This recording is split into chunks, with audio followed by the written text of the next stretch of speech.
We are going to redo our text reading in Exodus chapter 15, verses 1 and 2. And the reason we're going to redo it, we did it, a month or so ago as we were wrapping up our text readings in Exodus. The reason we're redoing it tonight, the real reason, is because I don't think it came out well. The audio was not good. And so I'd like a show, especially one where the topic involves in the text Jah's name, to be the best I can present at that time. And I thought, well, that audio was really not good. I don't like listening to it. It has those kind of just irritating sounding moments because the mic was not working right like it is now. And so that plus, it gives us another opportunity to talk about several texts, and specifically our text reading text, Exodus 15, that we're going to read in just a moment, and other texts like Revelation 19 and Revelation 15 involving the Song of Moses that we're going to read in a moment in our text reading in Exodus 15, Song of Moses. But it's referred to as that as well in Revelation 15. So we'll get to that as well. And this is good for us ending 2020, going into 2021, reflecting on the Old Testament and New texts that tell us in clear terms the name of our God and in what context that name was spoken and by whom. So let's get to it. Let's bring up our text reading from Exodus chapter 15, our New Year's Eve special, because it will give us a chance, as I was mentioning, to talk about something special. We're going to redo our Exodus chapter 15 text reading, 2 texts, and then we'll also read in Revelation texts that relate to some of the information. But before we get to these texts, let me just bring this up again like I did in our original discussion of Exodus 15, and point out that prior to this text reading, since this is going to replace the text reading we did of this text last time, but before which we read from Exodus chapter 7, where Moses was made God to Pharaoh by Jehovah, and Aaron was going to be Moses' prophet. He was. He went in and he proclaimed what Jehovah told Moses, to tell Pharaoh in his name what he should do. He should let the Hebrews go and worship him. And contrary to how the account is often depicted, we know Jehovah gave Pharaoh numerous opportunities to let the Hebrews whom he was abusing, even though they came in under Joseph's governance with Jacob, and spent over a decade there before Jacob died. And things eventually changed to where now the Hebrews who are in Egypt are with a Pharaoh of a different kind. And he's treating them harshly. Moses was driven away previously after he reacted to their harsh treatment of the Hebrews at that time. Now Moses is being sent back after meeting Jehovah through the angels in the flame of fire, just like we read about in Acts chapter 7, Hebrews chapter 1, verse 7. Angels appearing as servants for Jehovah in heaven as flames of fire. They did that with Moses, and they're going to continue to do that as the account goes on to explain. But here, in the account leading up to what we're going to read in a moment in Exodus 15, from Exodus 7, Moses is going with Jehovah's name as God to Pharaoh. And notice initially what happens, right? He has a contest. He has that staff that Jehovah told him to pick up, turned into a snake, what to do with it, how to pick it up. Moses goes in there, and Aaron's with him. And we know this must not have been an easy task. It wouldn't have been easy for anyone, although Moses has been prepared. He has been strengthened. He's been given power by Yahuwah, and so he can do this task. The other serpent gods of the nations, we've talked about the gods of the nations. The sons of God, whom God appoints in Psalm 82 and Deuteronomy 32, as gods of the nations, gods that we see encountering other angelic beings like Michael and Daniel in the forms of the princes of Greece and Persia. And here in Egypt, we have Moses, when he's confronting Pharaoh, being confronted by two priests of Egypt with their own staffs. Interesting. How about that? And after Moses throws down his staff and it turns into a serpent, the thing that's on Pharaoh's crown, the source of Pharaoh's power, Moses throws that down and it turns into a form of that source of that power on onlooking Pharaoh's crown. And so Pharaoh's priests throw their staffs down, and they also become serpents.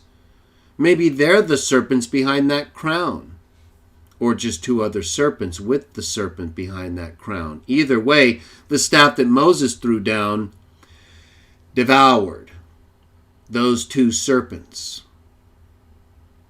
Just like Michael resisted the princes of Greece and Persia after the kingdom of Egypt.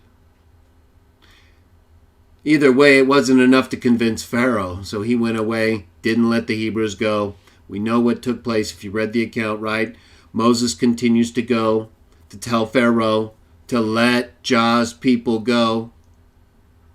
And Pharaoh continues to say no, because even though Moses is still able to bring forth miracles, plagues,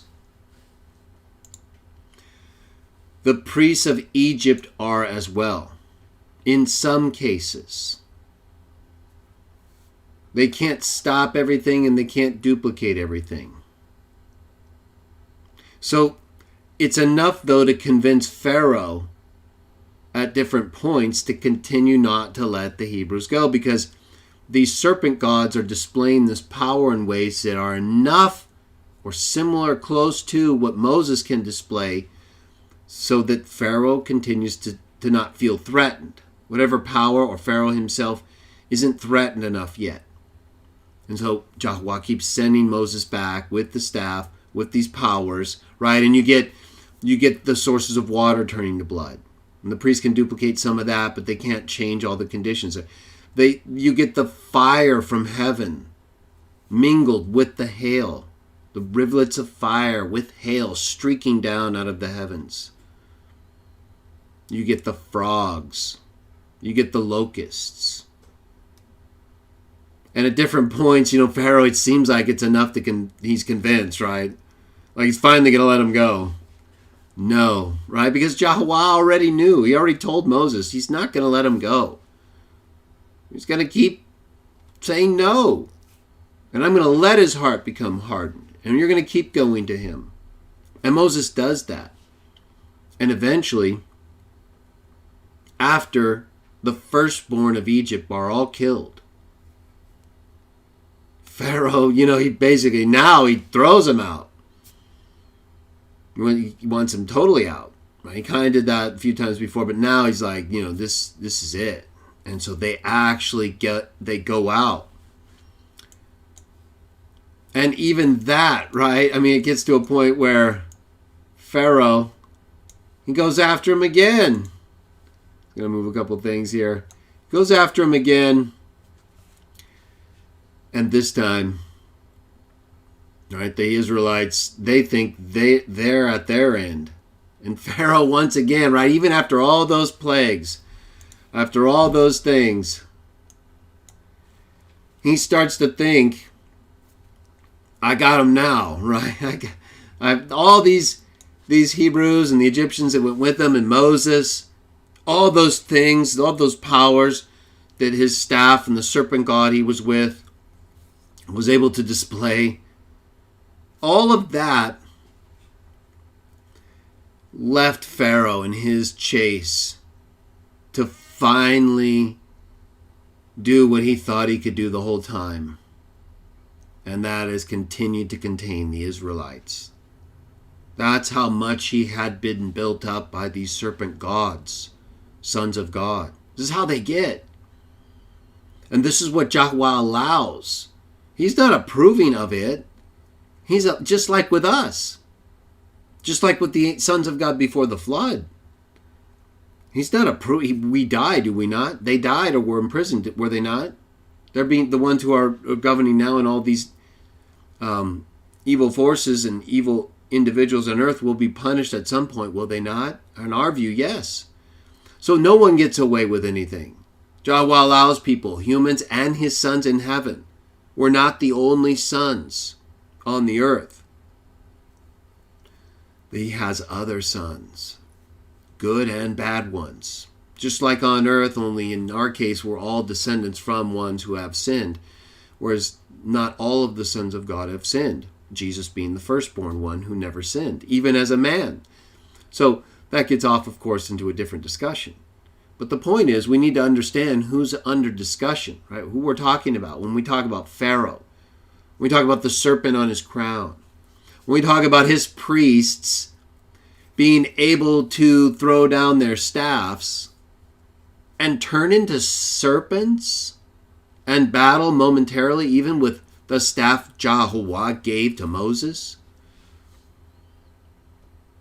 So it's like a Zechariah 3 thing, is it not? It seems like it's a prefiguring of things, like I mentioned possibly, right? The eventuality after the king of Egypt and the kingdoms of Greece and Persia, the princes of Greece and Persia arrive, Michael's able to deal with them and eventually defeat them, right? Because the Hebrews survived. And he was born through their line.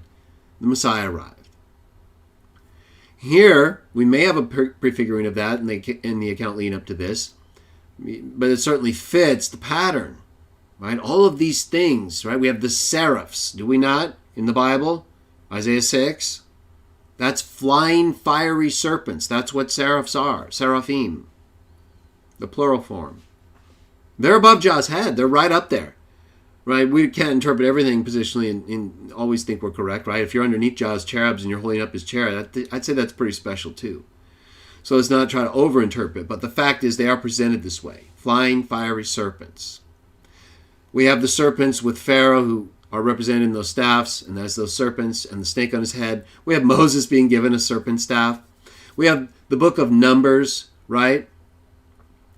Talking about how after Yahweh sent serpents to punish the Hebrews because of their constant complaining, even after he was delivering them, right after this account we're reading right now. But I'm just referencing it on account of the serpent connection. Right? They had to look up to the serpent that was put on top of the staff. That prefigured whom? The Messiah. The one who came from heaven, the Son of God, who's just like all these other sons of God, and potentially even coming here with Moses as this staff, as this serpent, who defeats Pharaoh's priest staffs, serpents. Right? So there's more going on here than we can fully see, but I'm trying to show you the deeper potential meanings because they are presented in a supernatural sense to us in these accounts, are they not? Leading up to our reading in Exodus 15 that we'll get to in a moment.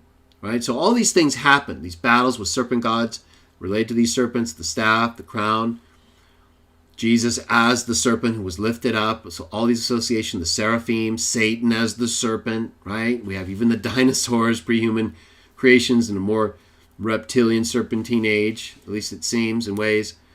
And then we have all of the different associations with different serpent gods since creation, from the Mayans to different Indian religions and cultures, all throughout history. And we have these connections with serpent gods, and so it's not a big surprise to find it in the Exodus account. All right, so eventually, though, as we were talking about, Pharaoh gets to the Red Sea, thinks he has the Hebrews. As they're panicking, Yahweh tells Moses to lift his staff. He does. The seas part, right? Just like Yahweh brought the seas back originally, according to Genesis 1, and made dry land appear. So here, he makes it so the waters separate, the Hebrews cross through, and those with them. Pharaoh gets destroyed, right?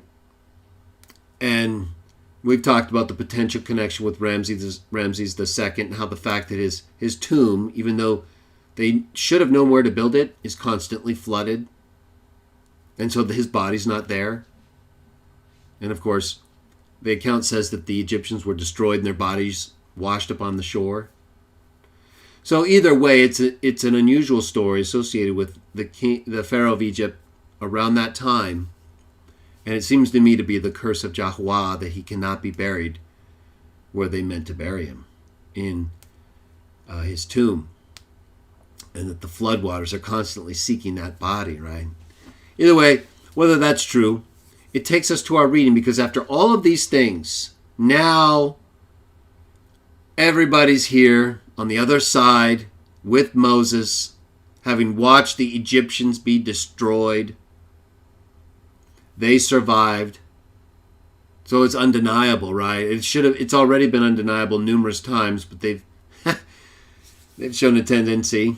But still here, it's somewhat early in their release from Egypt, and so there's still things they have to go through. But they can all see now the power of Yahuwah, that their deliverance, is, as much as it seemed it was not going to happen, happened at the moment that would give Yahuwah, not them, Yahuwah, not Moses, but Yahuwah the most glory.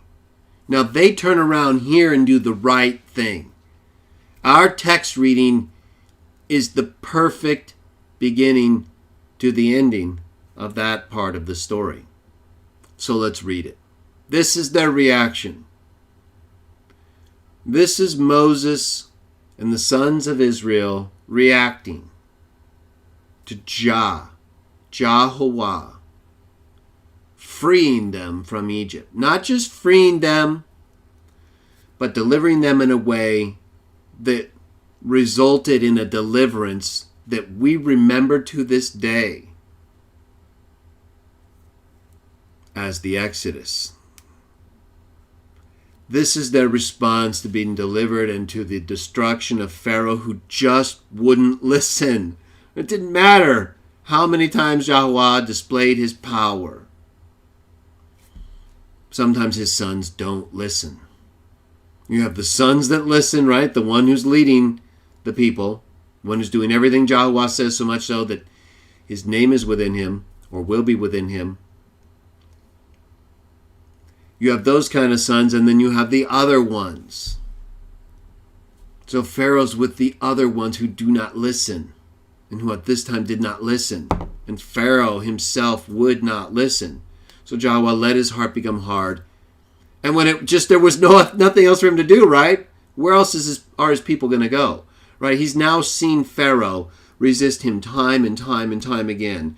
And his sons who are behind him, empowering Pharaoh and not dissuading him from time and time and time again, resisting Yahuwah's request for what? Let my people go and worship me. They didn't want to let it start. They didn't want to let it happen. They were trying to contain it, trying to keep the world the way they wanted it. Yahuwah's the one who made it and who's allowing everything to go on, and for his sons to do what they want. But when he says, this is what I want, his sons have to listen. His human and his angelic and his spirit sons. Or not. Right? Or do what you want and then find out what happens when you don't listen. It's been that way the whole time. And it's always going to be.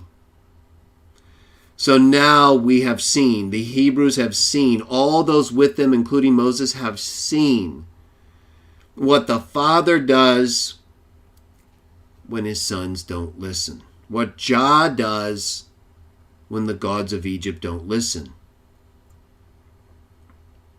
It says in the Hebrew text of Exodus 15:1, then Moses began to sing along with the sons of Israel as follows. Call out to Jah, should be Jehovah. I'm using an older copy. And sing to Jah who is over all. The horse and its rider he brings down into the sea. Verse 2. In verse 2, Jah is in the Hebrew text. In verse 1, it's the Tetragrammaton. But in my earlier copies of Exodus, since this is a working text I'm using, I used Jah whenever the divine name was used. And then I went back through and I changed it according to what's actually in the text, which I'll get to. But at this point, so in verse 1, when you see Jah, it's Jehovah the Tetragrammaton. But in verse 2, it's actually the shorter form, or at least the form Yah, Yod He. We say in English Jah. And then in the Greek text, it doesn't, the copies we have, doesn't use a form of the divine name. It uses God or Lord. But the original text, the Hebrew text, and since we don't have an early enough Greek text to show what the original Greek text of Exodus really contained, during a time when many copies of the Greek translation contained the divine name, or it was going through this process of change, according to the text evidence. So I put the divine name in brackets when the text actually uses Lord or God, but it's referring to what in the Hebrew text or in the Greek text that we have where the divine name is used, say Jah or Jehovah. So keep that in mind. In fact, I'll go ahead and write this here, since it's an older text. And we have the Tetragrammaton. Make sure we have that clear. Verse 2, my power. This is again the Song of Moses, calling out to Jehovah. So again, it's not just using the form Jah in song. Some people like to say that the form Jah is really just a form used in song, which is not true. But here you have both forms used. You have the full form Tetragrammaton. We say Jehovah. Many say Jehovah in verse 1. And then you have the form Yah or Jah used. So it's not one that's exclusive to being in a song and the other is not. They're both used because they're both the name of God. My power and my song are for Jah, right? Not just their song, but also our power. And he becomes my salvation. This is my God, Jah and Jehovah, right? That's who he's talking to. He is the one whom I praise. Praise Jah. Like we read frequently in the Psalms and like we read in Revelation 19 that we'll get to in a moment. The God of my forefathers who is now to be exalted. And then in the Greek, chapter 15, verse 1, then Moses sang and the sons of Israel sang this song to God. And they spoke and they began to declare, let us sing to the Lord. Where in the Hebrew text of verse 1 it says Jehovah, for with great honor he has been glorified. The horse and the rider he has thrown down into the sea. Verse 2, a helper and a protector he became to me, resulting in salvation. This one is my God, and I will glorify him, the God of my fathers, and I will praise him. So this is the expression, the initial expression. I've only translated part of Exodus 3:15. But Jah willing, I'll get to it again. Between now and the time we go through, I'll come back to Exodus again. Excuse me. So we'll have more to go through in chapter 15. But right now we're just doing verses 1 and 2. And they really highlight for us, do they not, the appreciation that has been attached to the name Jah and Jehovah for a long time. And it's been associated with Moses. Just like this God has been associated with Moses by others like Diodorus Siculus, Greek historian. Like, of course, Jesus associated Moses with Jah, his father, Jehovah. Now let's take a look using the NWT, because I'm familiar with it. Haven't translated all the text in the New Testament. And I believe in this case it's appropriate because it involves the divine name in ways that we also just saw, right? The full form of the divine name in verse 1, and the form Jah, which is also a full form of another form of the divine name, right? It's not like one form is more than the other in referencing the name of God. It may be used more, but that doesn't make it more of a name for God. It just makes it a name that was used more when writing these texts or when they were using it at that time. And so we see here by Moses and the Israelites at this time, right after they'd been released from Egypt, delivered by Yahuwah at the Red Sea, where he used the floodwaters to destroy Pharaoh right in front of them. So they knew it was Yahuwah through Moses. We see their reaction, right, to break out in song with Moses and praise Yahuwah, praise Jah. Both texts said praise in association with the song they were singing to Yahuwah. So let's go first to Revelation 15, where, like we just read, we see a reference to a song. Where in Exodus 15, it specifically stated that Moses and the Israelites broke out in song to Yahuwah. Here,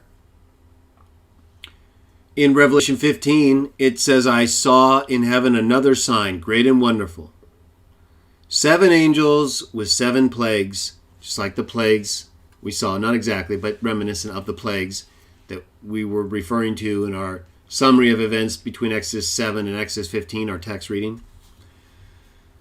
Here we have angels with more plagues. These are the last ones because by means of them the anger of God is brought to a finish. Verse 2, I saw what seemed to be a glassy sea mingled with fire, right? And we remember one of the plagues involved hail with fire, supernatural fire from heaven. And those who came off victorious from the wild beast and from its image, and from the number of its names standing by the glassy sea, having harps of God. Verse 3. Now, what are these victorious beings singing? Verse 3. They are singing the song of Moses, the slave of God.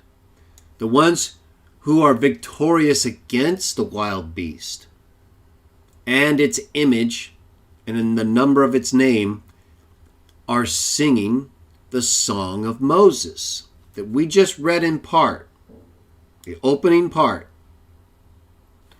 The slave of God and the song of the Lamb, saying, Great and wonderful are your works, Jehovah, God the Almighty. Righteous and true are your ways, King of eternity. Now, as many of you know, while I believe in the New Testament the divine name is appropriately used where it's quoting the Old Testament, where it is used in the Hebrew or Greek texts that use it, because I don't believe the New Testament writers were misquoting the documents we have that show where it was used in those texts during the time they were writing the New Testament. And there's no basis for saying they changed the documents they were quoting that they viewed as more authoritative than their own documents. And we can show that the documents they were quoting went through a similar process of change with the divine name. We've talked about it.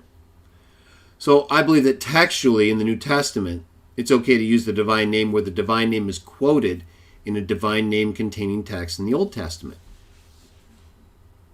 And I don't believe it's the best use of the divine name in text where that doesn't occur.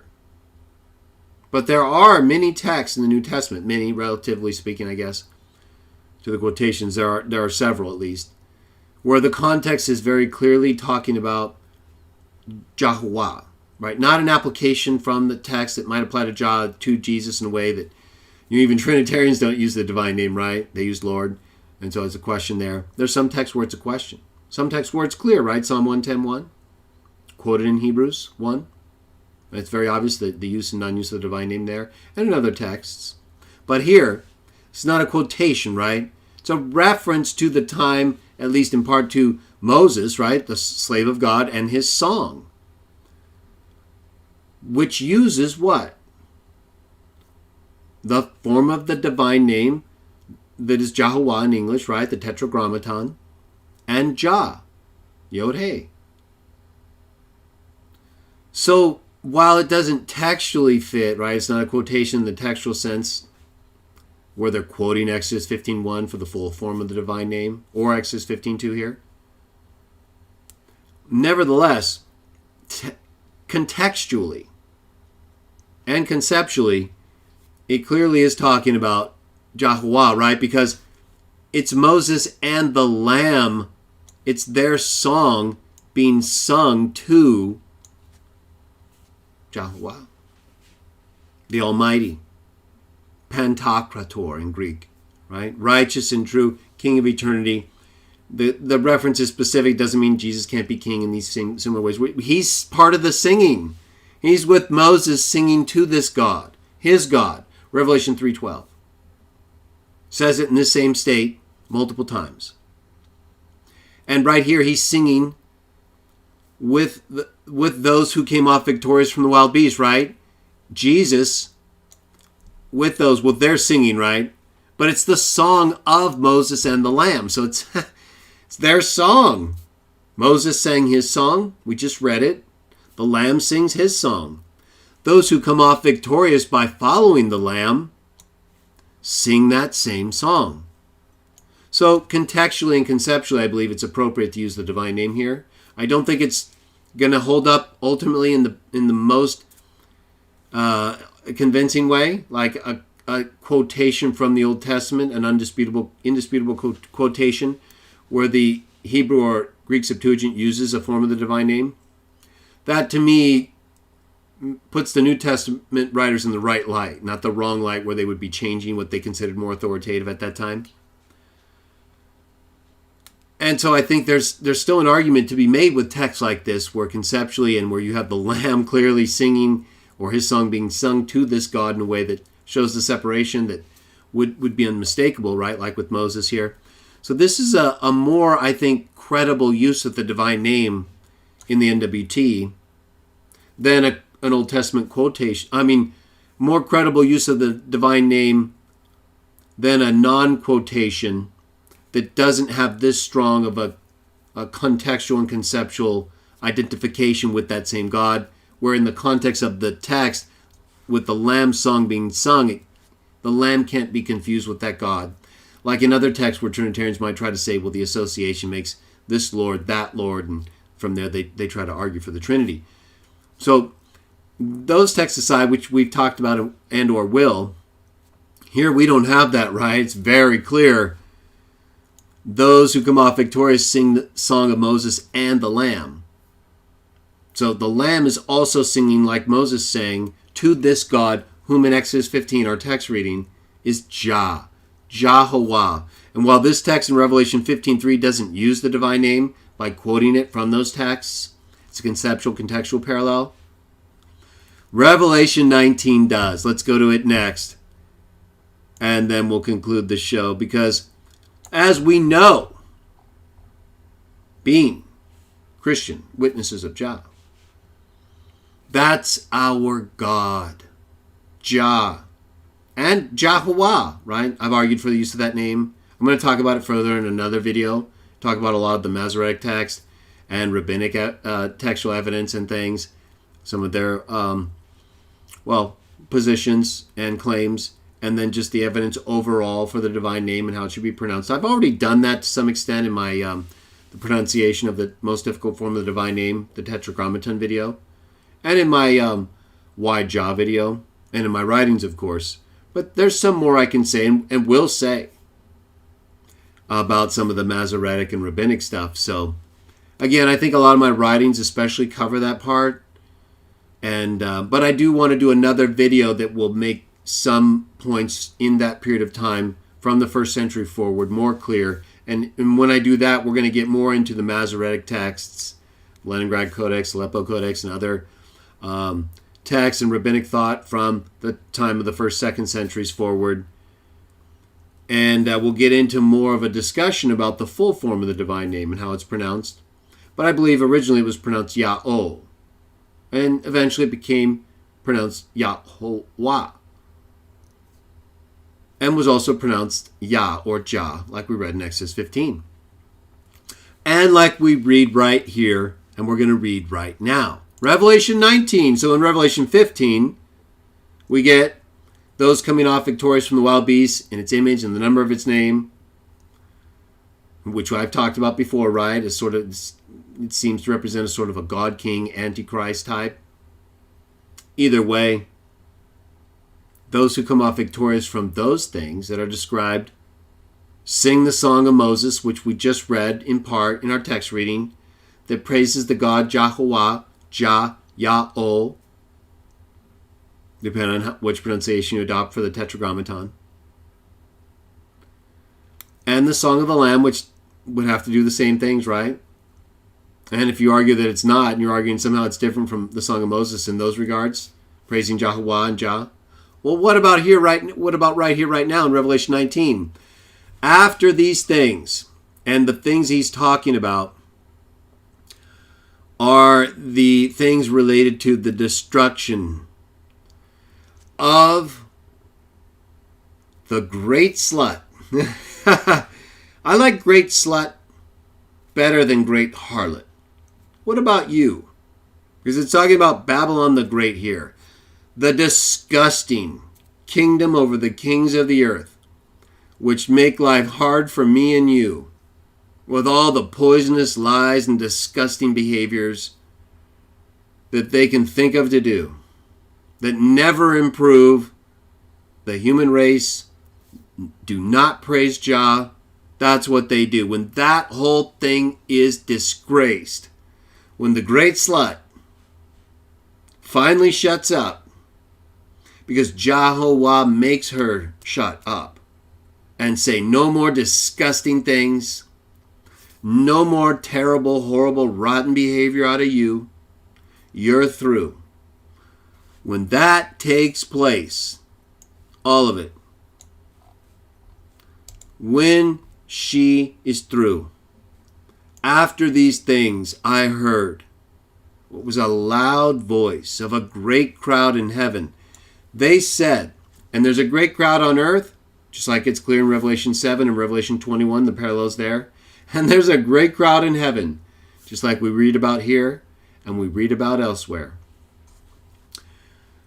The great crowd mentioned here says, praise Jah, you people. The salvation and glory and power belong to our God. All three of which were mentioned in the Hebrew and Greek texts of our text reading. Were they not? Let's go back to it real quick. Right? Salvation. We got salvation here. Glorified. Great honor. Power.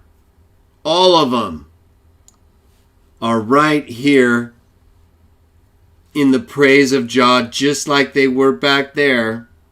When Moses and the Hebrews and those with them praised Jah, they praised Jah here after everything that opposed him and his people is gone. At least in terms of the great slut, right? Let me know if you like great slut or great harlot. I'd like your feedback on that, because I'll consider it for my translation. I'm leaning toward great slut, right? They like to make us feel bad about slut-shaming them, and they're actually the ones promoting a terrible way of life for women, right? And that's what the great slut does here. She totally misleads the whole earth along with the devil and the kings of the earth until they destroy her, because God puts it in their heart, right? Just like we've been talking about. With regard to how Jah takes care of the kingdoms, even if they're part of a government that he doesn't fully approve of, but that he allows to exist because he's given his sons authority, including Satan, to exist while this judgment takes place. And the judgment on that harlot just took place.